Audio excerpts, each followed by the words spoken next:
আসসালামু আলাইকুম, কি অবস্থা সবার? আমাদের নতুন আরও একটি ভিডিওতে আপনাকে স্বাগতম। অ্যান্ড আজকের ভিডিওতে আমরা এমএসআইয়ের একটা ল্যাপটপ নিয়ে কথা বলছি। এটা হচ্ছে এমএসআইয়ের মডার্ন সিরিজের একটা ল্যাপটপ। এটা এমএসআই মডার্ন 15 অ্যান্ড এক্স্যাক্ট মডেলটি হচ্ছে মডার্ন 15B12M। এখন এটা হচ্ছে ইন্টেলের 12th জেনারেশনের প্রসেসরওয়ালা ল্যাপটপ। সো এই ল্যাপটপটা মেইনলি তৈরি করা হয়েছে অফিস গোয়িং পারসন এবং স্টুডেন্টদেরকে টার্গেট করে। সো এই দুই সেগমেন্টের মানুষের জন্য এই ল্যাপটপটা কতটুকু অ্যাপ্রোপ্রিয়েট হবে সেটাই আমি আপনাদেরকে জানাবো আমার ব্রিফ ইউজার এক্সপিরিয়েন্স থেকে।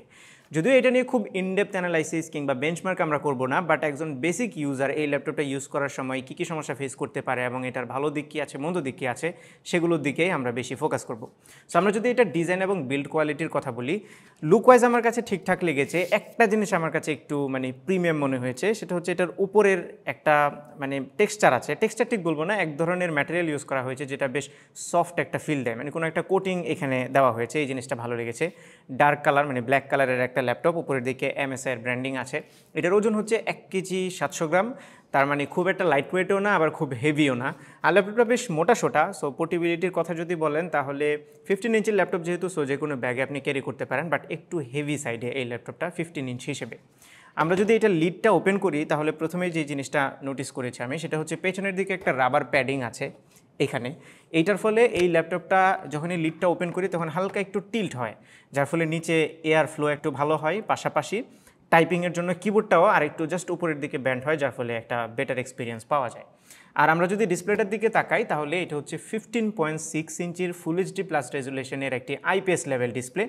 এখন আইপিএস লেভেল মানে কি এটা অনেকেই জানে না। আইপিএস লেভেল মানে মূলত একটা টিএন প্যানেল হলেও এমএসআই সহ কিছু ব্র্যান্ড আছে এইটাকে একটু মডিফাই করে, একটু আপগ্রেড করে আর একটু বেটার কোয়ালিটিতে নিয়ে যায়, যার ফলে এটাকে আইপিএস লেভেল বলা হয়, আইপিএসের কাছাকাছি নিয়ে যাওয়া হয়। ইউজুয়ালি আমরা টিএন প্যানেলের একটা সমস্যা জানি, সেটা হচ্ছে ভিউইং অ্যাঙ্গেল ভালো হয় না এবং কালার খুব একটা অ্যাকুরেট হয় না। এই ডিসপ্লেতে কিন্তু সেরকম প্রবলেম আমি ফেস করিনি। আমার কাছে কালারগুলো খুবই ভিভিড এবং পাঞ্চি লেগেছে। আমি অ্যারাউন্ড 178 ডিগ্রি পর্যন্ত ঘুরিয়ে দেখেছি, আমি ভিউইং অ্যাঙ্গেলে কোনো সমস্যা ফেস করিনি, লাইক কালার নেগেটিভিটি কিংবা কালার চেঞ্জ হয়ে যাওয়া এই টাইপের কোনো প্রবলেম আমি ফেস করিনি।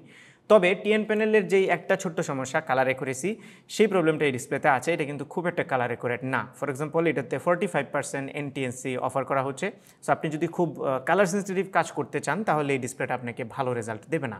এর বাইরে এই ডিসপ্লের দুই পাশের বেজেলগুলো মোটামুটি ন্যারো, যদিও উপরে নিচে বেশ বড় সড়ো চিন আছে এবং উপরের চিনে একটা ওয়েবক্যাম ফিট করা হয়েছে। এটা হচ্ছে 720 পিক্সেলের একটা ওয়েবক্যাম। এটা একদমই বেসিক ভিডিও কল চালানোর জন্য ওকে। ল্যাপটপের ওয়েবক্যাম এমনিতেই খুব একটা ভালো হয় না, এটার বেলায় খুব স্পেশাল কিছু না। ওকে, এবার যদি আমরা একটু নিচের দিকে চলে আসি তাহলে দেখতে পাচ্ছি ল্যাপটপের কিবোর্ডটা। অ্যান্ড এই কিবোর্ডটা আমার কাছে বেশ ইন্টারেস্টিং লেগেছে। প্রথমত এটা একটা ফুল সাইজের কিবোর্ড যেটাতে নামপ্যাড আছে। সো 15 ইঞ্চ সাইজের একটা ল্যাপটপের কিবোর্ডের নামপ্যাড আছে, ব্যাপারটা আসলেই আমার কাছে ভালো লেগেছে। এবং এটা ব্যাকলিট, সো অন্ধকারে গিয়ে টাইপ করতেও কোনো সমস্যা ফেস করবেন না। আর এটার ব্যাকলাইটটা বেশ ব্রাইট। আমি এইরকম দুইটা বড় বড় লাইট আমার এখানে জ্বালিয়ে রেখেছি, তারপরেও যদি আমি লাইটটা জ্বালাই তাহলে আমার কাছে বেশ ব্রাইট মনে হচ্ছে।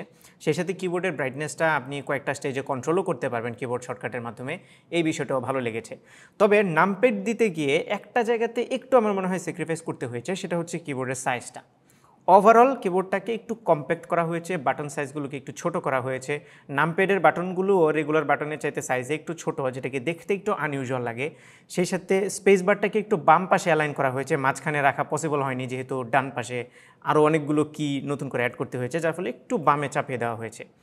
এই প্রবলেমগুলোর কারণে শুরুতে ইনিশিয়ালি আপনার কাছে টাইপিংয়ে কিছুটা ডিসকমফোর্ট লাগতে পারে, বাট আস্তে আস্তে যখন অভ্যস্ত হয়ে যাবেন তখন আমার মনে হয় এটা কোনো প্রবলেম মনে হবে না। আরেকটা ভালো ব্যাপার হচ্ছে এটার বাটনগুলো বেশ ক্লিকি, খুব সুন্দর একটা ফিডব্যাক আছে টাইপ করার সাথে সাথে। ট্রাভেল ডিস্টেন্সটা যেহেতু ভালো, সো ভালো একটা ফিডব্যাক দেয়। আমি টাইপ করে খুব কমফোর্টেবল এক্সপিরিয়েন্স পেয়েছি, স্পেশালি কয়েকদিন টাইপ করার পরে একটু অভ্যস্ত যখন হয়েছি তখন। সো কিবোর্ড নিয়ে আমার মনে হয় কোনো প্রবলেম আপনারা ফেস করবেন না। এবার যদি আমি নিচের দিকে আসি আরেকটু নিচে, তাহলে এখানে টাচপ্যাডটা দেখতে পাচ্ছি। অ্যান্ড এই টাচপ্যাডটাকে ভালো বলছি এজন্যই যে মডার্ন 15 সিরিজের যে 11th জেনারেশন লাস্ট ইয়ারের যে ভেরিয়েন্টটা ছিল সেটাতে কিন্তু টাচপ্যাড অনেক ছোট ছিল এবং এটা নিয়ে অনেকেই অনেক কমপ্লেন করেছে। বাট এইবার এটাকে একটু বড় সাইজ করা হয়েছে। সো এখন ফুটপ্রিন্টটা অনেক বড় হয়েছে, যার ফলে খুব কমফোর্টেবলি এটা ইউজ করা যায়। এটা খুব সেন্সিটিভ এবং প্রত্যেকটা কাজই খুব রেসপন্সিভ ছিল। আমি মাইক্রোসফটের প্রিসিশন ড্রাইভার যেহেতু এটাতে আছে, সব ধরনের জেস্চার কন্ট্রোল আমি ট্রাই করেছি, সবগুলো খুব স্মুথলি কাজ করছিল। নিচের দিকের বাটনগুলোর কথা যদি বলি তাহলে এখানে একটা ছোট্ট ইস্যু আমি পেয়েছি, সেটা হচ্ছে একটা বাজিং একটা সাউন্ড হয়, একটা ঝনঝন নয়েজ হয়। এইটা আমার মনে হয় আরেকটু রিডিউস করা দরকার ছিল। যদি এটা রিডিউস করা হতো তাহলে এটার যে বাটনের ক্লিকগুলো আছে সেগুলো আমার কাছে বেশ কমফোর্টেবল লেগেছে। ক্লিকে একটা সাউন্ড দেয়, একটা স্যাটিসফ্যাক্টরি ফিলিং দেয় এখানে। সো শুধুমাত্র এই বাজ সাউন্ডটা ছাড়া বাকি সব কিছু এর টাচপ্যাডের একদম পারফেক্ট। ওকে, ফার্দার প্রসিড করার আগে আমরা এই ল্যাপটপের যে স্পেসিফিকেশনটা আছে সেটা আপনাদেরকে একটু বলে দিই। তো এটাতে ইন্টেলের 12th জেনারেশনের প্রসেসর ইউজ করা হয়েছে, যেরকমটা শুরুতেই বলছিলাম। আমার হাতে এটার কোরাই 7 ভেরিয়েন্ট আছে আর একটা কোরাই 5 ভেরিয়েন্টও পাওয়া যায়। এটাতে 16 জিবি র্যাম আছে, DDR4 র্যাম, এবং 512 জিবি হচ্ছে NVMe SSD PCIe Gen 3x4, মানে Gen 3 বাট 4 লাইনের যে SSD সেটা বেশ ফাস্ট এই SSDটা। এর বাইরে এটাতে Wi-Fi 6 আছে, ব্লুটুথ 5.2 আছে, এবং আমরা যদি সফটওয়্যার সাইডে আসি তাহলে প্রথমত এটাতে উইন্ডোজ 11 হোম এডিশন দেওয়া হয়েছে। সেকেন্ডলি এই ল্যাপটপটাতে একটা সফটওয়্যার MSI বিল্ট ইন দিয়েছে যেটার নাম হচ্ছে MSI সেন্টার প্রো। এই সফটওয়্যারটা দিয়ে মূলত এই ল্যাপটপটাকে আপনি পার্সোনালাইজ করতে পারবেন, আপনার মতো করে কাস্টমাইজ করতে পারবেন। ফর এক্সাম্পল, লেটস সে আপনার এখন হাই পারফরমেন্স দরকার, তখন ওখানে হাই পারফরমেন্সের যে প্রোফাইলটা আছে MSI সেন্টার প্রো থেকে সেটা চেঞ্জ করে দিতে পারবেন। যদি ব্যাটারি সেভ করার দরকার হয় তাহলে আপনি লো পারফর্মিং মোডে নিয়ে চালাতে পারেন। এর বাইরেও ব্যাটারি অপটিমাইজেশন, ফর এক্সাম্পল ব্যাটারির হেলথ বেটার রাখার জন্য একটা সফটওয়্যার একটা অপশন আছে, যে অপশনটা এনাবল করে দিলে এই ল্যাপটপটা 100% চার্জ হবে না, 100%-এর কাছাকাছি গিয়ে থেমে যাবে। আমরা সবাই জানি একদম ফুল যদি ব্যাটারি চার্জ করি তাহলে হেলথ কিন্তু একটু একটু করে রিডিউস হতে থাকে। এই বিষয়টা অ্যাভয়েড করার জন্যই এই অপশনটা দেওয়া হয়েছে সফটওয়্যারে। পাশাপাশি এই সফটওয়্যার দিয়ে আপনারা বিভিন্ন হার্ডওয়্যার মনিটর করতে পারবেন, আপনি হার্ডওয়্যার লেভেল থেকে এটার ওয়েবক্যামটা অফ করতে পারবেন। এরকম আরও অনেক ইউজফুল ফিচার আছে MSI সেন্টার প্রোতে। এই জিনিসগুলো আমার কাছে বেশ ভালো লেগেছে। পারফরমেন্সের কথা যদি বলি যে এই ল্যাপটপটা আসলে কেমন পারফর্ম করে, আমি এটাতে কী টাইপের কাজ করেছি সেটা আগে আপনাদেরকে বলি। আমি শুধুমাত্র ইন্টারনেট ব্রাউজিং এটা দিয়ে বেশি করেছি, মানে অফিস গোয়িং পার্সনরা যে কাজগুলো বেশি করে, MS অফিসের কাজগুলো, ইন্টারনেট ব্রাউজিং, মাল্টিটাস্কিং, এগুলো করেছি, এবং এগুলো আমাকে একদমই স্মুথ এক্সপিরিয়েন্স দিচ্ছিল। আমি গুগল ক্রোমে অনেকগুলো ট্যাব ওপেন করে ইন্টারনেট ব্রাউজ করেছি, মাইক্রোসফট এজ ব্রাউজারটা দিয়ে ট্রাই করেছি, সবগুলোই খুব স্মুথ পারফরমেন্স দিচ্ছিল। আমি এই বেসিক কাজে কোনো সমস্যা ফেস করিনি। এখন আমি জানি যারা অফিসের জন্য ল্যাপটপ কিনে তারা অফিসের কাজই করে, হয়তো অন্য কোনো কাজ করে না, বাট কিছু মানুষ আছে যারা মানে উভয়ই পাশের ল্যাপটপই চায়, অথবা এই ল্যাপটপটা আপনার পছন্দ হয়েছে, আপনি জানতে চাচ্ছেন যে এটা দিয়ে ভিডিও এডিট করা যাবে কিনা, গ্রাফিক্সের কাজ করা যাবে কিনা। তো সেটা যদি বলি, আমি এটা দিয়ে 1080 এডিট করেছি অ্যাডোবে প্রিমিয়ার প্রোতে। 1080 খুব স্মুথলি রান হচ্ছিল, 2টা লেয়ার আমি বসিয়ে খুব স্মুথলি এডিট করতে পারছিলাম। বাট যদি আপনি 4K এডিটে চিন্তা করেন, নট পসিবল, কিংবা 3টা-4টা লেয়ার দিয়ে একটু হেভি ইফেক্ট দিয়ে একটু হেভি কালার গ্রেডিং করে তাহলে কিন্তু সমস্যা ফেস করবেন। তার মানে একদমই বেসিক ভিডিও এডিটিং এই ল্যাপটপটা দিয়ে পসিবল। আর যদি গ্রাফিক্সের কথা বলি সেটাও করতে পারবেন। আমি ফটোশপে কাজ করেছি, ইলাস্ট্রেটর খুব স্মুথলি চলছিল। তবে এই দুইটা কাজে একটা বিষয় মাথায় রাখতে হবে, যেহেতু এটার ডিসপ্লেটা খুব একটা কালার অ্যাকুরেট না, সো কালার সেন্সিটিভ কাজগুলো এইটাতে না করারই রিকমেন্ডেশন থাকবে। আর ল্যাপটপের হিটিং ইস্যুর কথা যদি বলি, আমার কাছে খুব একটা বেশি হিট মনে হয়নি বেসিক কাজগুলো করতে যেয়ে। যদি একটু হেভি লোড দেই তখন একটু হিট হচ্ছিল, তবে ফ্যানটা একটু সাইলেন্ট ছিল, মানে ফ্যান খুব বেশি নয়েজ করছিল না। ভেন্টিলেশনের যে ফ্যান আছে এয়ার এক্সস্টের, সেটা একদম বডির মাঝখানে দেওয়া হয়েছে, লিড এবং বডির মাঝখানে। সো এয়ার ফ্লোটা মূলত উপর দিক দিয়েই হয়, নিচ দিয়ে কুল এয়ার ঢুকে এবং উপর দিয়ে হচ্ছে বের হয়ে যায়। আর যখনই আপনি ল্যাপটপের লিডটা ক্লোজ করে ফেলবেন তখন ফ্যানগুলো কিন্তু আপনি পেছন দিকে দেখতে পারবেন, ফ্যানগুলো একদম ডিরেক্ট পেছনে। বাট যেহেতু এটা হালকা একটু টিল্ট করে, যার ফলে এবং লিডটা ওপেন করার পরে এই ফ্যানটা অ্যাকচুয়ালি উপরের দিকে চলে আসে। ওকে, এবার আমরা চলে আসি আইও পোর্টসগুলোতে। সো এটার ডান পাশে দেখতে পাচ্ছি টোটাল 3টা পোর্ট আছে, তার মধ্যে 2টা হচ্ছে USB-A ফুল সাইজের USB, এগুলো USB 2.0 প্রোটোকলের। আমার মনে হয় এখানে একটা USB 2 দিয়ে আর একটা USB 3.2 Gen 2 দেওয়া দরকার ছিল। সাথে একটা মাইক্রো SD কার্ড রিডার আছে। আমি জানি না কেন এখন মাইক্রো SD কার্ড দেওয়া হয়, আসলে এখানে যদি ফুল সাইজের SD কার্ড রিডার দেওয়া হতো তাহলে কিন্তু বোথ ফুল সাইজ এবং মাইক্রো SD দুইটা ইউজ করা যেত, বাট এখন শুধু মাইক্রো ইউজ করা যাবে। এখানে আমি অলওয়েজ প্রেফার করি ফুল সাইজের SD কার্ড স্লট। আর যদি বাম পাশে দেখি তাহলে এখানে পাওয়ারের যে পোর্টটা সেটা আছে, সাথে একটা ফুল সাইজের HDMI পোর্ট আছে, আরও একটা USB-A, কিন্তু এটা হচ্ছে USB 3.2 Gen 2 প্রোটোকলের, সো ফাস্ট এটা। সাথে একটা USB Type-C পোর্ট আছে, এটাও USB 3.2 Gen 2 প্রোটোকলের এবং এটাতে পাওয়ার ডেলিভারিও আছে। সাথে একটা 3.5 মিলিমিটারের কম্বো অডিও জ্যাক আছে, যেটা দিয়ে আপনি শুনতেও পারবেন এবং মাইক্রোফোনের ইনপুটও এটা দিয়ে যাবে। সো আইও পোর্টস নিয়ে আমার তেমন কোনো কমপ্লেন নেই, শুধুমাত্র এখানে মানে ফুল সাইজের কার্ড যদি দেওয়া হতো কার্ড রিডার তাহলে একটু বেশি ভালো হতো। সেই সাথে এই ল্যাপটপটাতে 2 ওয়াটের করে স্পিকার আছে, দুই পাশে 2টা, এবং এই স্পিকারগুলো খুব সুন্দর স্টেরিও এক্সপিরিয়েন্স দেয়, সাউন্ডটা সারাউন্ডিং হয়। কিন্তু প্রবলেম হচ্ছে আমার কাছে সাউন্ড একটু থিন মনে হয়েছে, মানে হাই ফ্রিকোয়েন্সিটা একটু ডোমিনেন্ট ছিল, আর একটু ডেপথ যদি আসতো সাউন্ডে তাহলে শুনতে আর একটু ভালো লাগতো, যদিও এনাফ লাউড।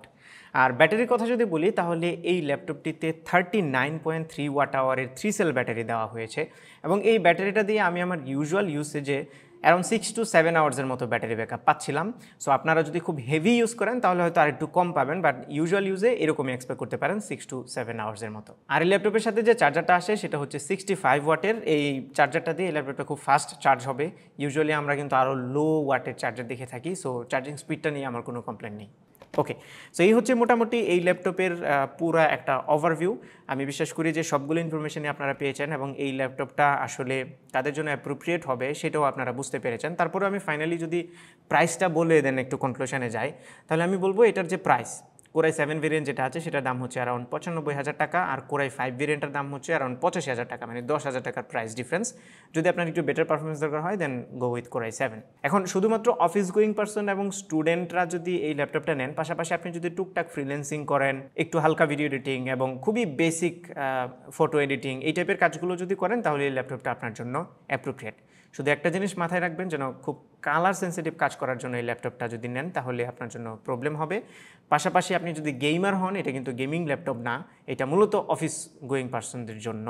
সো যদি গেমার হন তাহলেও এই টাইপের ল্যাপটপগুলো অ্যাভয়েড করবেন। এখন আমি আবারও বলছি, এই ল্যাপটপের ভালো লাগার যে দিকগুলো সেগুলোর মধ্যে প্রথমটি হচ্ছে কিবোর্ড। যদিও কিবোর্ডে হালকা একটু প্রবলেম আছে, যেটা বললাম কমপ্যাক্ট সাইজ, বাট সময়ের সাথে সাথে এটা ঠিক হয়ে যাবে। সো কিবোর্ডটা আমার কাছে ভালো লেগেছে, যেহেতু নামপ্যাড আছে এই জিনিসটা। টাচপ্যাডটা আগের চাইতে বড় করা হয়েছে, এটা একটা পজিটিভ বিষয়, যদিও এই ঝনঝন সাউন্ডটা একটু রিডিউস করা দরকার ছিল। অ্যান্ড টিএন প্যানেল বা আইপিএস লেভেল প্যানেল হওয়া সত্ত্বেও এই ডিসপ্লের কালার অ্যাকুরেসি ছাড়া এটার ভিউইং অ্যাঙ্গেল এবং এই ডিসপ্লে থেকে কন্টেন্ট ওয়াচিং এক্সপিরিয়েন্স আমার কাছে বেশ ভালো লেগেছে। এটার বিল্ড কোয়ালিটি ভালো, ডিজাইনটাও সুন্দর। সো এই বিষয়গুলো যদি আপনার প্রায়োরিটি হয় তাহলে এই ল্যাপটপটি আপনি নিতে পারেন। স্টিল ফাইনালি ডিসিশন অলওয়েজ আপনার উপর, নেবেন কি নেবেন না। আমি ডিসক্রিপশানে কিছু লিঙ্ক দিয়ে দিচ্ছি, সেগুলো ভিজিট করে আপনারা কারেন্ট প্রাইসটা জেনে নিতে পারেন, কারণ প্রাইস মাঝে মধ্যেই আপ ডাউন হতে থাকে। সো এই ছিল আমাদের আজকের ভিডিও। আশা করি ভিডিওটি আপনাদের ভালো লেগেছে। যদি ভালো লেগে থাকে তাহলে ভিডিওতে একটা লাইক দেবেন, কমেন্ট করে জানাবেন কেমন লাগলো। আপনার ফ্রেন্ডদের সাথে শেয়ার করতে একদমই ভুলবেন না। আমাদের পেজে ফলো এবং চ্যানেলে সাবস্ক্রাইব তো মাস্ট। দেখা হবে পরবর্তী ভিডিওতে। Till then take care. আসসালামু আলাইকুম।